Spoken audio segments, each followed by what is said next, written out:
Buenas tardes, me da mucho gusto ver a tanta gente aquí, me da mucha pena por otro lado el que se nos empalmaran ahí cosas. Tenemos en la sala mejor acondicionada para esta clase de eventos un documental que empezó tarde y que luego saltaron un rollo difícil de cortar, entonces lleva como media hora de retraso y es donde pensábamos acomodarlos a todos ustedes, pero no contábamos con que fueran tan extraordinariamente puntuales y que llegan todos aquí a la hora indicada, ¿no? Entonces, bueno, les pido una disculpa también porque está este espacio ahorita como en un entre medias de haber desmontado una exhibición que hace unas semanas estaba espectacular aquí por todos lados y que no hemos terminado, porque se nos junta todo, de montar la siguiente exhibición. Por eso pues, está todo un poquito revuelto. Entonces, bueno, esas son las disculpas que yo les quería dar. Por otro lado, pues me emociona mucho ver a tanta gente aquí. Yo soy quien encabeza este espacio, que es la Casa del Hijo del Aguizote, y por medio de Miguel es que pues, hemos dado con mucho gusto cabida a este evento que nos parece muy importante, muy entrañable, por el que sentimos mucha empatía. Entonces, sean ustedes muy bienvenidos. En la terraza hay ahí para después, para cuando ustedes digan unas cervecitas y cosas, para un convivio, que ahorita que subí estaba ahí chispeando un poco, entonces que llueva ahorita ya para que el rato esté fresco y despejado, ¿no? Pues no tengo mucho más que añadir, salvo pues, el darle la bienvenida, con las salvedades y las precariedades de la casa, y en fin, muchas gracias. Pues gracias a ti por la anfitrionía, antes que otra cosa. Y bueno, repetir el agradecimiento de la presencia de todos ustedes. Y efectivamente sí es un momento importante porque lo que se presenta es un documento trascendente. Y yo creo que sin más ni más presentamos al autor de este texto de la protesta callejera a la lucha por un mundo posible, por otro mundo posible.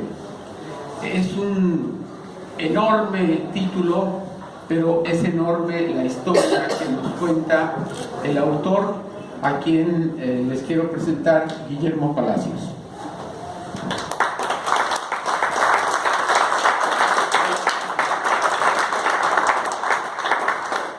Por supuesto, él será el de la voz cantante, ya es el que dirá más cosas, pero yo como el editor del mismo quiero darles algunos detalles. Primero que nada, Guillermo es un joven, ahora sigue siendo joven, porque empezó en esta lucha joven. Él era un chiquillo de la escuela prevocacional número 4. La prevocacional número 4 se encontraba en Tlatelolco, a la vuelta de la escuela vocacional 7. La prevocacional 4 fue víctima de 2 robos del PRI gobierno, del PRI diazordaecheverrista, uno de los más nefastos PRIs que hemos tenido, porque hemos tenido PRIs de distintos colores, de distintos sabores y de distinta hazaña.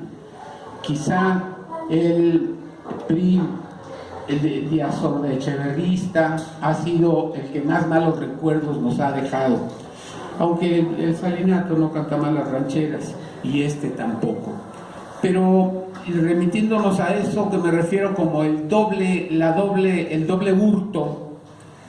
Primero, las escuelas vocacionales, que son planteamientos de secundarias técnicas, secundarias que iban en camino para jóvenes de escasos recursos, hijos de obreros y campesinos, que apuntaban hacia la educación técnica, al Instituto Politécnico Nacional, el proyecto educativo revolucionario emanado de la revolución de mayor solidez y de mayor contundencia, fueron abolidas después del 68. Ese es un primer robo que sufrió la Prevo 4. Y el otro fue el físico. porque la Escuela Prevocacional 4, junto con la Escuela Vocacional 7, Escuela Preparatoria Técnica Piloto Cuauhtémoc, junto a la Plaza de las Tres Culturas, fueron hurtadas, robadas, físicamente hablando, al Instituto Politécnico Nacional. Después se le dieron al Seguro Social, la Escuela Vocacional 7 y al Instituto de Seguridad y Servicios de los Trabajadores del Estado, al ISSSTE, la Escuela Prevocacional 4. Y ahí, con 16, 17 años, en 1968, Guillermo Palacios despierta al mundo político. Nace políticamente y nace como muchos nacieron en 1968, de la nada, pero ante la necesidad de la protesta, una necesidad vital, una necesidad solidariamente humana, una necesidad que no tenía otra respuesta más que la respuesta de inmiscuirse en una actitud humana, vital y solidaria con los compañeros golpeados.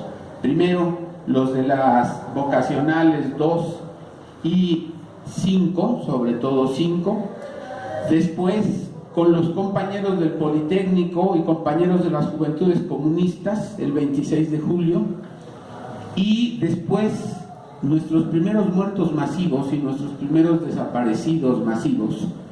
Alguien habla de 20, alguien habla de más de 30, que se encontraban detrás de la puerta centenaria del Colegio de San Ildefonso, cuando no lo sabemos quién fue el gorila, si fue Echeverría, si fue Marcelino García Barragán, o si fue, no recuerdo el nombre del jefe de la Ciudad de México.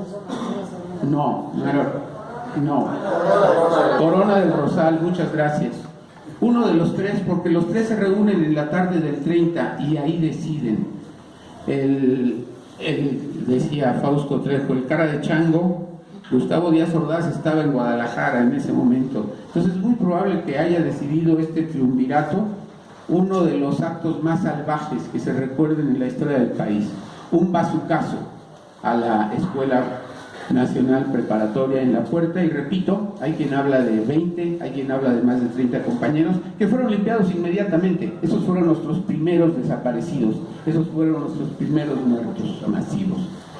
Y obviamente estuvieras en prevocacional, estuvieras en vocacional, estuvieras en preparatoria, estuvieras en la UNAM, en el Politécnico, en Chapingo, en las normales rurales, urbanas, por supuesto, inclusive en la Ibero, por supuesto que te solidarizabas.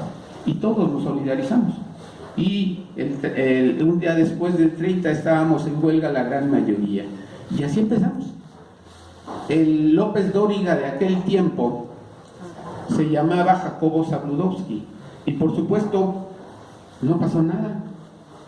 Y bueno, la prensa y el Sol de México declaraban: las hordas estudiantiles que agredieron a la policía se suicidaron, ¿no? Nada más les faltó decir que se habían suicidado nuestros muertos. Entonces, ¿cómo neutralizar eso? Pues neutralizarlo a través de la información directa. Y así nacen las brigadas, y entonces todos nos convertimos en brigadistas y volanteamos y nos subimos a los camiones, etcétera, etcétera. Y no importa que fueras un escuincle de la prevocacional o que fueras un estudiante profesional de ciencias biológicas, pero todos estábamos metidos en eso. Y entonces ese gran movimiento generó una de las manifestaciones de mayor importancia, y creo que en la segunda mitad del siglo XX es lo más importante que pasó en este país. Sin querer, nos dimos cuenta muchos años después de por qué hicimos lo que hicimos, sacar manifestaciones de 500,000 de gentes, por qué fuimos capaces de hacer temblar y poner de rodillas a este gobierno. Por una sencilla razón, porque el 68 practicó una mecánica que en ese momento no sabíamos que estábamos ejerciéndola, pero después nos dimos cuenta. Fue un movimiento de democracia participativa. ¿Qué sucedía? Pues sucedía que en las escuelas todos los días discutíamos qué hacer. Tomábamos acuerdos y los mandábamos con nuestros representantes al Consejo Nacional de Huelga. En el Consejo Nacional de Huelga discutían y lo aceptaban y nos lo regresaban para que se ejecutara, o lo negaban y nos lo regresaban para que lo volviéramos a discutir. Por eso todo lo que hicimos fue con participación de todos, y por eso el movimiento fue lo que fue, por eso movió lo que movió. Y por eso también hay que decirlo, no es 2 de octubre, no se olvida, es movimiento estudiantil, no se olvida. ¿Por qué? Porque ese es nuestro camino, y por eso no ha terminado. ¿Por qué? Porque está abierto el camino hacia el logro de la democracia participativa. No esta democracia representativa, que sí es ganancia del movimiento estudiantil. La dictadura monopartidista del PRI se fue a la basura por las acciones del movimiento estudiantil y las subsecuentes, donde tienen que ver el movimiento sindical, el movimiento campesino, el movimiento popular, las guerrillas inclusive. Todo esto tuvo que ver para que la dictadura monopartidista se cayera y nos dibujaran esta democracia participativa, esta democracia representativa. Pero no es la democracia que perseguimos en 68, y no es la democracia hacia la que luchamos. La democracia participativa está por venir, y por eso el movimiento sigue. Y bueno, nos hemos ido a distintos lugares. Hay quien se ha ido al movimiento campesino, hay quien se ha ido al movimiento obrero, hay quien se ha ido al movimiento, hay quien se fue al movimiento guerrillero, hay quien se fue al movimiento estudiantil, a las universidades, etcétera. Y bueno, ahora a 50 años nos ha parecido importante hablar de esto, testificar de esto. Sin embargo, quiero decir que Guillermo Palacios es una vanguardia. Guillermo Palacios, por lo menos desde hace 10 años, me ha estado invitando a leer, a escuchar sus testimonios. Los he leído porque me los han mandado en internet, y ahora que hemos decidido los politécnicos activistas del 68, que no nos ha ganado el Alzheimer ni la demencia senil, decidimos testimoniar, pues, nuestro primer documento, nuestro primer trabajo publicado es el de Guillermo Palacios, porque es quizá uno de los trabajos que más elaboración ha tenido, que más discusión ha generado, que más motivación. ¿Y qué es esto? Bueno, pues es la experiencia de uno de nuestros compañeros, es el testimonio de vida. ¿Es un testimonio? Sí, es un documento testimonial, sí, pero también es una historia de vida, sí, también es una historia de vida. Y bueno, Paul Ricoeur decía que la historia es una ciencia que se desarrolla para perseguir la verdad. Y la literatura es un arte que de entrada se declara ficcional, pero ambas, tanto la historia como la literatura, utilizan la misma herramienta para su transmisión. Esa transmisión es el discurso. Así que en este histórico discurso, en este testimonial discurso, por supuesto que también hay obra literaria, y también podemos verlo como una novela testimonial histórica. Es una de las tantas historias, porque el 68 no fue uno, el 68 fueron muchos. Y los politécnicos, que durante muchos años amargamente hemos lamentado aquello de que la UNAM se quedó con la fama, nosotros nada más pusimos los muertos. Evidentemente no es cierto, ya mencioné que los primeros muertos fueron preparatorianos de la UNAM. Sin embargo, mucha culpa tenemos los politécnicos. ¿Por qué? Porque hemos escrito poco. Así que con este planteamiento, con esta edición que compartimos ahora con ustedes, se inician las publicaciones de nuestros politécnicos 68eros en activo. Y habiendo dicho esto, pues no me queda más que darle la palabra a nuestro autor. Con ustedes, Guillermo Palacios.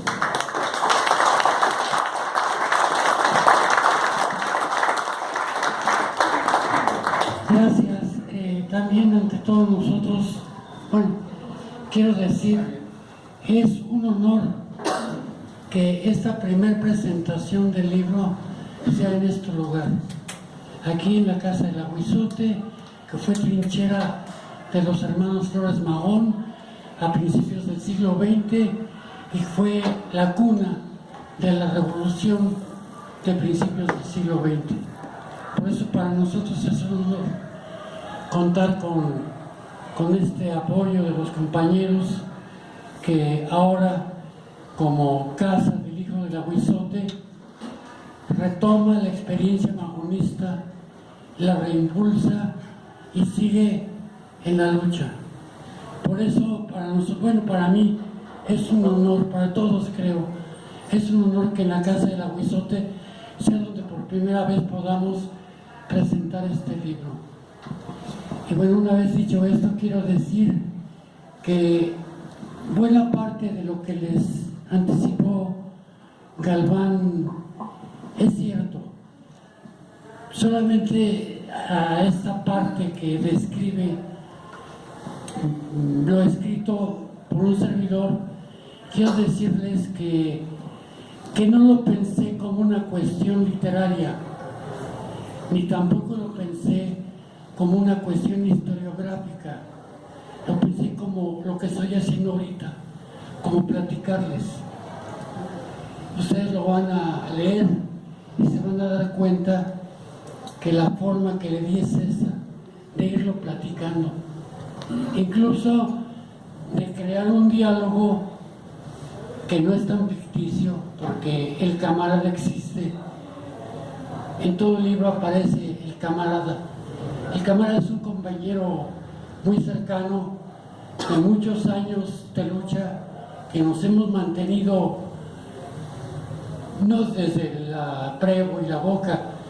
A él lo conocí, él venía de un CCH durante toda nuestra participación en las fábricas, en el movimiento obrero, después como telefonistas, después como zapatistas civiles, y así hemos andado en estas lides. Y entonces hay partes en las que hay diálogo entre el camarada y un servidor, y buenas partes del libro rescatan diálogos que había con los compañeros de la Prevo, con los compañeros de la vocacional, con compañeros de otras escuelas, incluso con el policía arrepentido. Porque ustedes van a leer, hay una parte en el libro en donde cuando arreciaron los ataques paramilitares a las escuelas, previo al informe presidencial, al cuarto informe de Díaz Ordaz, en esos días estaban como debutando los halcones y se dedicaron a atacar a los brigadistas, a despojarlos de los botes, a quitarles los volantes, a golpearlos. Y bueno, una de las primeras brigadas que esa mañana, el 29 de agosto, salió a volantear, regresó, y un compañero con la sangre en la nariz. ¿Y qué pasó? Y otro de los que venían en la misma brigada, pues ya dijo, no, pues es que están ahí unos fulanos en la otra esquina golpeando a los compas, quitando los bolas, y vamos tras ellos. Y ahí sale toda la bola. Salimos como una tribu apache a perseguir a estos cabrones y logramos atrapar a uno. Lo atrapamos y lo llevamos primero a la Boca 7. De ahí nos consiguieron una de las ambulancias del Poli, que estaba de servicio en la Escuela Superior de Medicina, y nos la prestaron para llevar a este cuate a Zacatenco. Ahí lo entregamos, ahí estaba sesionando entonces el CNH. Y días después del informe lo presentan en una conferencia de prensa. Este tipo dijo todo lo que tenía que decir: quién les paga, cuánto les pagan, quién los contrata, dónde los entrenan. Y después de eso ya no quiso salir de Seúl. Después vino la toma de Seúl, no volvimos a saber de él. No sabemos si también los desaparecieron o qué pasó, pero nunca más se supo. A este tipo, como ya no se quiso ir de Seúl y se quedó ahí ayudando en lo que podía, en lo que se le pedía, pues hacía plática con los compas que hacían guardias allá, en CEU, se hizo cuate de muchos y hasta le hicieron un corrido. Vean que en el movimiento agarrábamos los corridos de la revolución y les adaptábamos letras con lo que estaba pasando en el movimiento.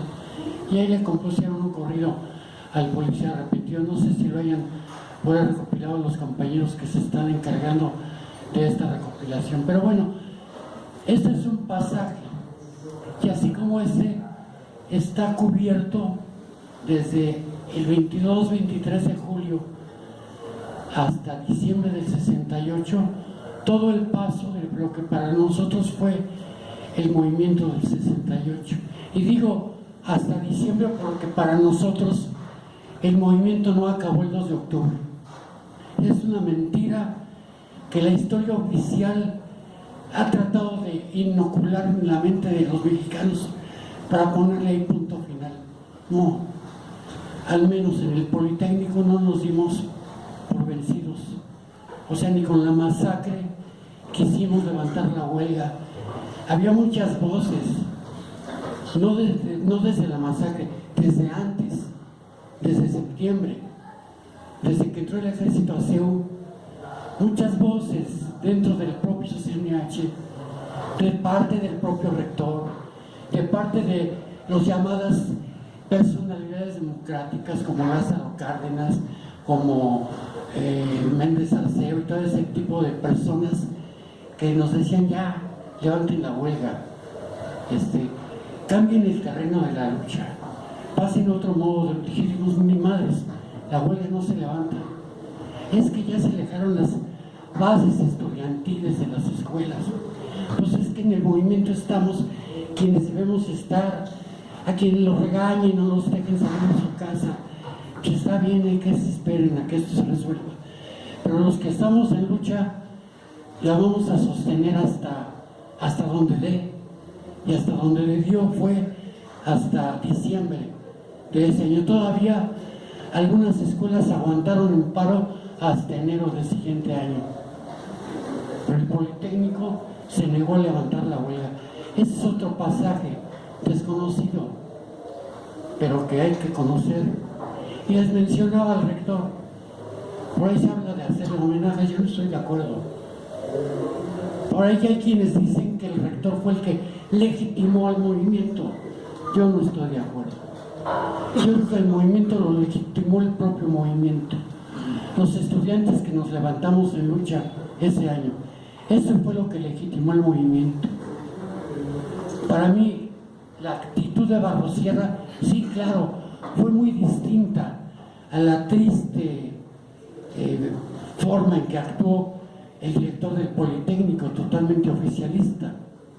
Al menos tuvo la vergüenza de salir a protestar, porque bueno, ni modo que después se pinche va a su caso a la prepa de San Ildefonso, que es donde nació la universidad, que hiciera pendejo y no salía también en la calle, ¿verdad?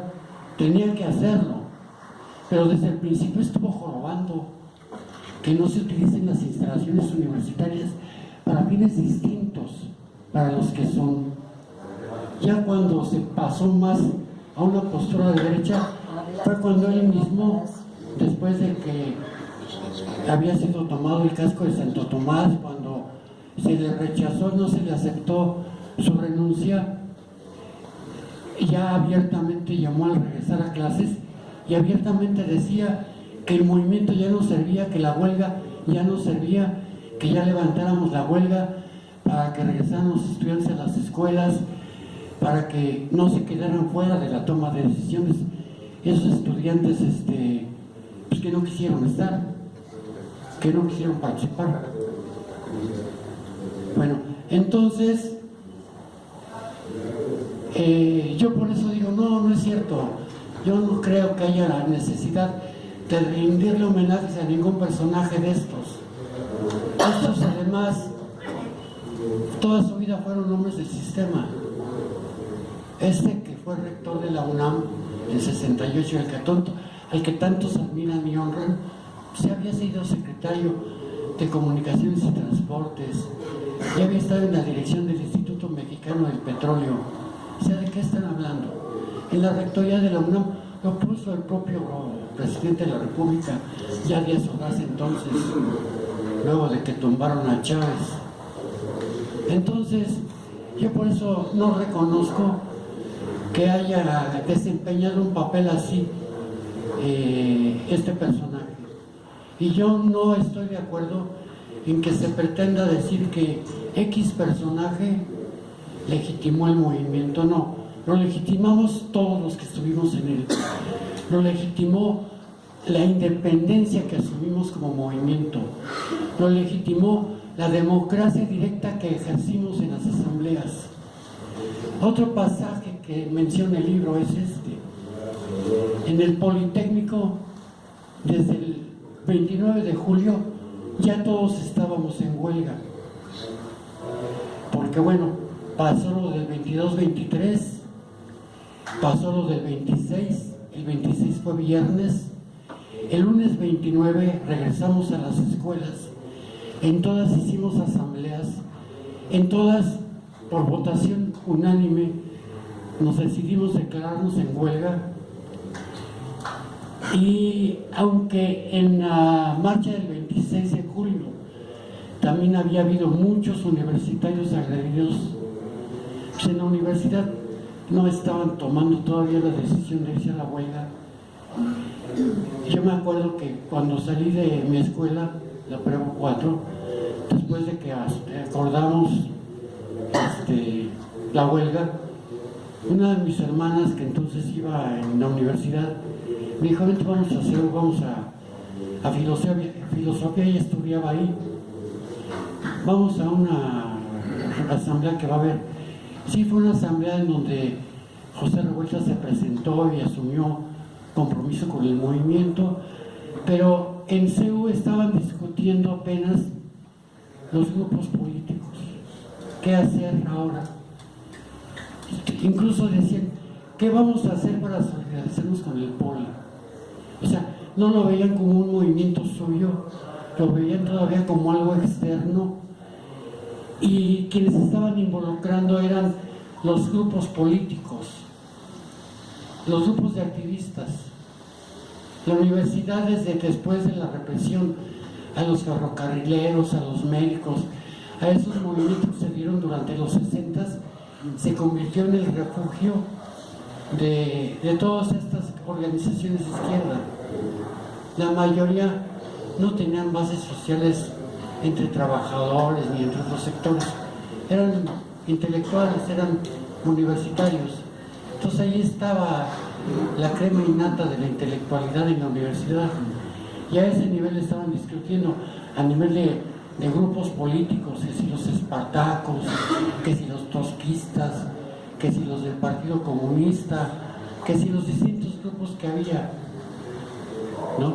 Estaban ahí, y mientras en el Politécnico estábamos decidiendo como asambleas generales. En el Poli era una lucha de las bases estudiantiles, no una lucha de los activistas. En la universidad ya se masificó, a lo mejor por eso algunos dicen que el rector lo legitimó, porque hasta entonces, hasta que el rector llamó al mitin aquel donde hizo la bandera a media asta y donde al siguiente día encabezó la manifestación aquella de CEU, hasta entonces la universidad ya se declaró en huelga, pero esto fue hasta el 1 de agosto. Días después formamos el consejo, días después dimos a conocer el pliego petitorio, y ya entonces todos andábamos en la calle volanteando, porque desde el principio la prensa pues quiso lincharnos mediáticamente, y sabíamos que no teníamos otro recurso, no había otro para desmentir todo lo que estaban falseando del movimiento en los periódicos. Entonces, y en la televisión y en la radio no se diga. Entonces lo que hicimos fue muchos volantes, y de cada escuela salían muchísimas brigadas a las fábricas, a los mercados, a los parques, a las iglesias, a todas partes íbamos. En el caso de las escuelas del Poli, sobre todo a los barrios proletarios, porque estábamos en medio de barrios proletarios y a las zonas fabriles. Fíjense, la Prevo 4 y la Boca 7 tenían alrededor a la Guerrero, Peralvillo, San Simón Tolnáhuac,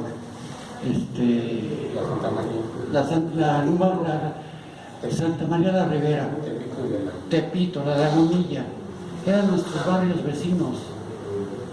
Por eso a la hora de que después de la toma de CEU sabíamos que venían por el Poli, y una de las escuelas que fueron agredidas después de la toma del CEU el día 21 de septiembre fue la Boca 7 y la Prevo 4, que está ahí junto, estaba junto. Entonces, pues ahí nos pertrechamos y éramos no solamente los estudiantes de esas escuelas, sino los chavos de esos barrios, porque además muchos de nosotros éramos de esos barrios.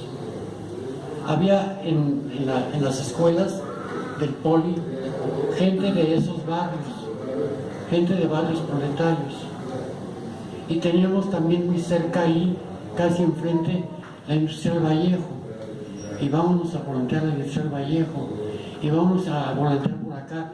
Había una zona industrial acá por Los Gallos, con rumbo al casco de Santo Tomás, y eran zonas que cubríamos. Llegó el momento en que fue necesario que las brigadas formaran, paralelo al Consejo Nacional de Huelga, un comité coordinador de brigadas, pues, para mapear, a ver, ¿en dónde está tu escuela? No, pues en tal lado, pues ahí están tal y tal, que toca recubrir estas zonas, porque luego nos hacíamos bolas, ¿no?